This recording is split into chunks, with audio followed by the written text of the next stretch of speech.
ನಮಸ್ತೆ ಎಲ್ಲರಿಗೂ. ನಾನಿವತ್ತು ಕಷಾಯ ಯಾವ ರೀತಿ ಮಾಡೋದು ಅಂತೇಳಿ ತೋರಿಸ್ತಿದ್ದೀನಿ. ಅದು ಪೌಡರ್ ಮಾಡೋದು ಮನೆಯಲ್ಲೇ ಯಾವ ರೀತಿ ಸುಲಭವಾಗಿ ಅಂತ ಹೇಳಿ ತೋರಿಸ್ತಾ ಇದ್ದೀನಿ.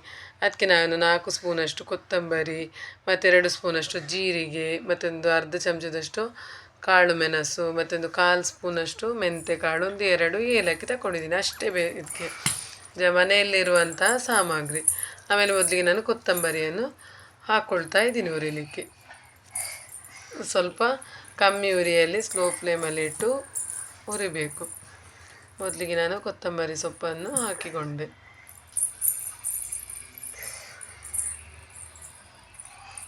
ನಿಧಾನವಾಗಿ ಇಡಬೇಕು, ಫ್ಲೇಮ್ ಇಲ್ಲದಿದ್ದರೆ ಇದು ಕಪ್ಪಾಗುತ್ತೆ. ಕಪ್ಪಾದರೆ ಕಹಿ ಬರುತ್ತೆ ಕಷಾಯ. ಅದಕ್ಕೋಸ್ಕರ ಸ್ಲೋ ಫ್ಲೇಮಲ್ಲಿ ಇಟ್ಟು ಫ್ರೈ ಮಾಡಿಕೊಳ್ಬೇಕು.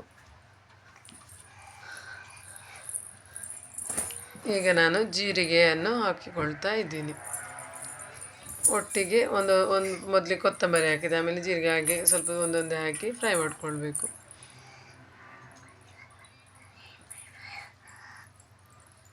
ಈ ಥರ ನೋಡಿ ನಿಧಾನವಾಗಿ ಹುರ್ಕೊಳ್ಬೇಕು. ಚೆನ್ನಾಗಿ ರೋಸ್ಟ್ ಆಗಿ ಬರಬೇಕು. ಆ ಕಡೆ ಕಪ್ಪು ಆಗಬಾರ್ದು, ಮೀಡಿಯಮ್. ನಾವೀಗ ಮಸಾಲೆ ಎಲ್ಲ ಪೌಡರ್ ಮಾಡುವಾಗ ಮಾಡ್ತೀವಲ್ಲ ಅದೇ ರೀತಿ. ಆಮೇಲೆ ಮೆಂತ್ಯ ಏಲಕ್ಕಿನೂ ಹಾಕಿಕೊಳ್ಬೇಕು. ಕಾಳು ಮೆಣಸನ್ನು ಕೊನೆಯದಾಗಿ ಹಾಕಬೇಕು. ಈಗ ಮೆಂತ್ಯ ಹಾಕಿಕೊಂಡೆ. ಮೆಂತ್ಯ ಕಾಳು ಅಂದರೆ ಬೇಗ ಕಪ್ಪಾಗುತ್ತಲ್ಲ, ಅದಕ್ಕೋಸ್ಕರ ಲಾಸ್ಟಿಗೆ ಹಾಕ್ಕೊಳ್ಬೇಕು.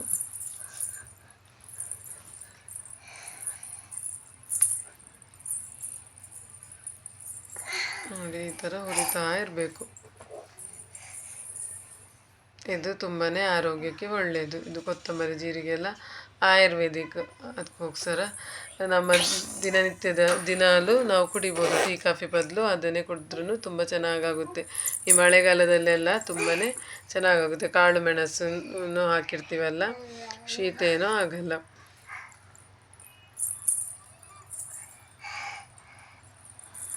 ಮತ್ತು ಪೀರಿಯಡ್ಸ್ ಟೈಮಲ್ಲೂ ಅಷ್ಟೇ, ಹೊಟ್ಟೆ ನೋವಿಗೆಲ್ಲ ತುಂಬಾ ಚೆನ್ನಾಗಾಗುತ್ತೆ.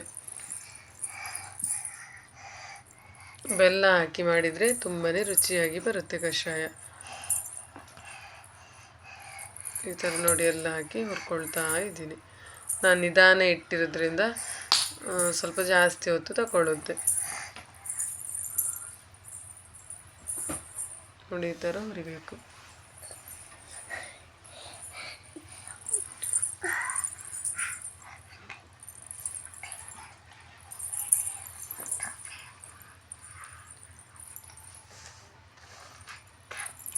ಹುರ್ಕೊಳ್ಳಿಕ್ಕೆ ಸ್ವಲ್ಪ ಜಾಸ್ತಿ ಹೊತ್ತು ತಗೊಳ್ಳುತ್ತೆ.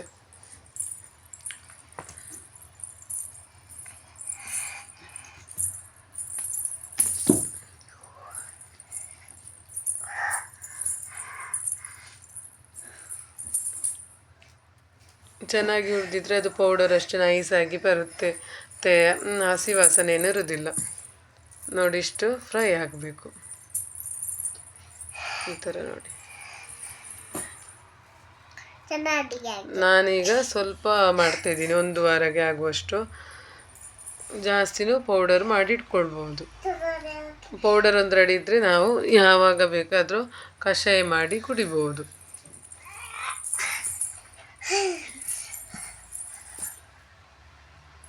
ಸ್ವಲ್ಪ ಹೊತ್ತು ತಣ್ಣಗಾಗಲಿಕ್ಕೆ ಬಿಡಬೇಕು.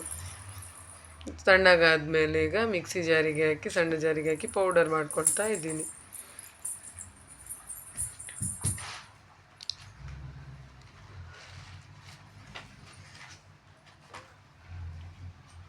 ಈಗ ತಣ್ಣಗಾಗಿದೆ, ನಾನು ಮಿಕ್ಸಿ ಜಾರಿಗೆ ಪೌಡರ್ ಮಾಡಲಿಕ್ಕೆ ಹಾಕ್ಕೊಳ್ತಾ ಇದ್ದೀನಿ.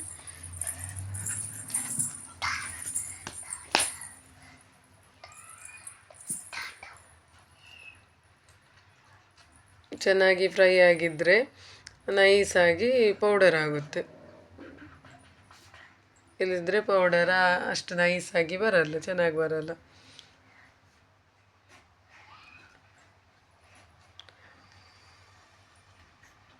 ನೋಡಿ ಇಷ್ಟು ನೈಸ್ ಆಗಬೇಕು ಪೌಡರ್. ನಾನೀಗ ತೋರಿಸ್ತಾ ಇದ್ದೀನಿ ನೋಡಿ, ಈ ಥರ ಪೌಡರ್ ಆಗುತ್ತೆ. ನಾನಿವತ್ತಿದೆ ಪೌಡರಿಂದ ಈಗ ಕಷಾಯ ಮಾಡ್ತಾ ಇದ್ದೀನಿ. ಮಳೆ ಬರೋ ಹೊತ್ತಿಗೆಲ್ಲ ತುಂಬಾ ಚೆನ್ನಾಗಾಗುತ್ತೆ. ಬಿಸಿ ಬಿಸಿ ಬಜ್ಜಿ ಜೊತೆ ಈರುಳ್ಳಿ ಪಕೋಡದ ಜೊತೆ ಎಲ್ಲ ಕಷಾಯನೂ ಚೆನ್ನಾಗಾಗುತ್ತೆ. ಆಮೇಲೆ ಅದಕ್ಕೆ ನಾನು ಮೊದಲು ನೀರು ಹಾಕ್ಕೊಳ್ತಾ ಇದ್ದೀನಿ. 2 ಗ್ಲಾಸಷ್ಟು ನೀರು ಹಾಕ್ಕೊಳ್ತಾ ಇದ್ದೀನಿ. ಅಂದರೆ ಕಷಾಯದ ಪುಡಿ ಹಾಕ್ತೇವಲ್ಲ, ಅದು ಚೆನ್ನಾಗಿ ನೀರಲ್ಲಿ ಬೇಯಬೇಕು, ಕುದಿಬೇಕು. ನಾವು ಟೀಗೆಲ್ಲ ಹೇಗೆ ನೀರಿಗೆ ಸ್ವಲ್ಪ ಟೀ ಪೌಡರ್ ಆ ಥರ ಹಾಕ್ತೀವಲ್ವ, ಅದೇ ರೀತಿ ಕಷಾಯವನ್ನು ಇದೇ ರೀತಿ. ಗೊತ್ತಿರ್ಬೋದು ಯಾರೆಲ್ಲ ಇದೇ ರೀತಿ ಮನೆಯಲ್ಲೇ ಪೌಡರ್ ಮಾಡಿ ಕಷಾಯ ಮಾಡಿ ಕುಡಿತೀರಾ, ಕಮೆಂಟ್ ಮಾಡಿ. 1.5 ಚಮಚದಷ್ಟು ಕಷಾಯ ಪುಡಿಯನ್ನು ಹಾಕ್ಕೊಳ್ತಾ ಇದ್ದೀನಿ ನಾನು. ನಿಮ್ಗೆ ಎಷ್ಟು ಜನ ಇದ್ದೀರಿ ಹಾಗೆ ಹದದಲ್ಲಿ ಮಾಡಿಕೊಳ್ಬೇಕು. ಆಮೇಲೆ ಸಕ್ಕರೆಗಿಂತ ಬೆಲ್ಲ ಆರೋಗ್ಯಕ್ಕೆ ಒಳ್ಳೆಯದು. ನಾನು ಈಗ ಬೆಲ್ಲ ಹಾಕ್ಕೊಳ್ತಾ ಇದ್ದೀನಿ. ನಿಮ್ಮ ಸಿಹಿಗೆ ಅನುಗುಣವಾಗಿ ನೀವು ಬೆಲ್ಲವನ್ನು ಹಾಕಿಕೊಳ್ಳಿ.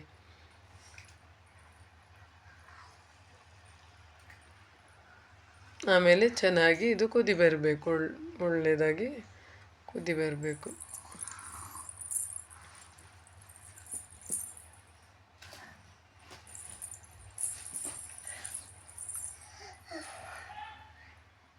ನೀರಲ್ಲಿ ಒಂದು ಸಲ ಪುಡಿ ಮತ್ತು ಬೆಲ್ಲ ಕರಗಿದ ಮೇಲೆ ಹಾಲು ಹಾಕಬೇಕು.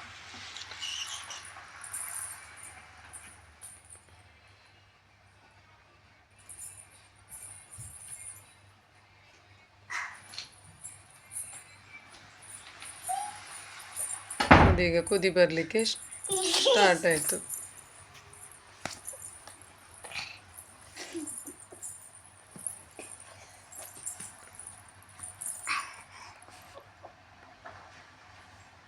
ಈಗ ಸ್ವಲ್ಪ ನಾನು ಉರಿ ಜೋರಾಗಿಡ್ತಾ ಇದ್ದೀನಿ. ಚೆನ್ನಾಗಿ ಕುದೀತಾ ಇದೆ. ಹೀಗೇನೂ ಕುಡಿಬೋದು. ಖಾಲಿ ಹೊಟ್ಟೆ ನೋವೆಲ್ಲ ಇರುವಾಗ ಈ ಥರ, ಪೀರಿಯಡ್ಸ್ ಟೈಮಲ್ಲಿರುವಾಗ ಈ ಥರ ಕುಡಿಬೇಕು. ಹಾಲು ಹಾಕಬಾರ್ದು, ಗ್ಯಾಸ್ಟ್ರಿಕ್ ಆಗುತ್ತೆ. ನಾನೀಗ ಹಾಲು ಹಾಕಿ ಮಾಡ್ತಾಯಿದ್ದೀನಿ.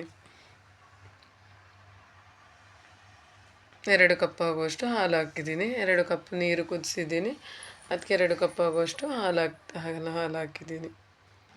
ಈಗ ಇದು ಅಷ್ಟು ಚೆನ್ನಾಗಿ ಕುದಿ ಬರಬೇಕು.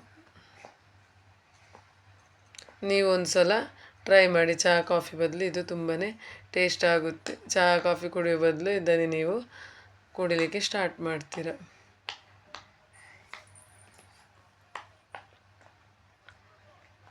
ಎಲ್ಲನೂ ಮನೆಯಲ್ಲಿ ಸಿಗುವಂಥ ಮಸಾಲೆ ಐಟಮ್ ಏನು ಪೌಡರ್ ಮಾಡಲಿಕ್ಕೆ ಕಷ್ಟ ಏನಿಲ್ಲ. ಒಂದು ದಿವಸ ಮಾಡಿಟ್ಟರೆ ಒಂದು 10 ದಿವಸಕ್ಕೆ ಸಾಕಾಗ್ತದೆ.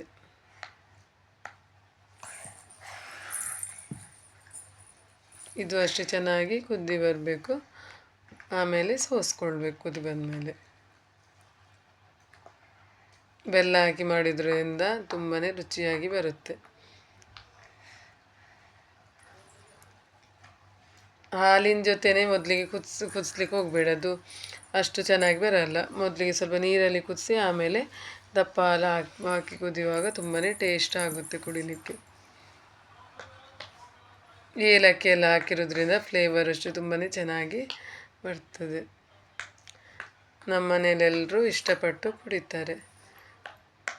ಸಂಜೆ ಹೊತ್ತು ನಾವು ಇದನ್ನೇ ಒಂದು ರುಟೀನಾಗಿ ಮಾಡಿದ್ದೇವೆ, ಕಷಾಯ ಕುಡಿಯೋದು.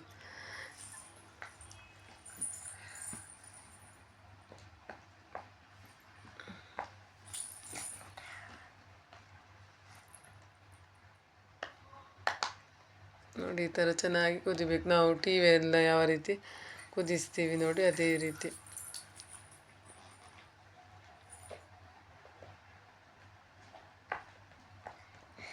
ಆರೋಗ್ಯಕ್ಕೆ ಒಳ್ಳೆಯದು, ಹಾಗೆ ರುಚಿನೂ ಇರುತ್ತೆ, ಹೆಲ್ದಿಯಾಗಿ ಇದು ನೋಡಿ. ಈಗ ಕುದಿ ಬಂತು. ಆಮೇಲೆ ನಾನು ಗ್ಯಾಸ್ ಆಫ್ ಮಾಡಿಕೊಂಡು ಈಗ ಸೋಸ್ಕೊಳ್ಳಿಕ್ಕೆ ರೆಡಿ ಮಾಡ್ಕೊಳ್ತಾ ಇದ್ದೀನಿ.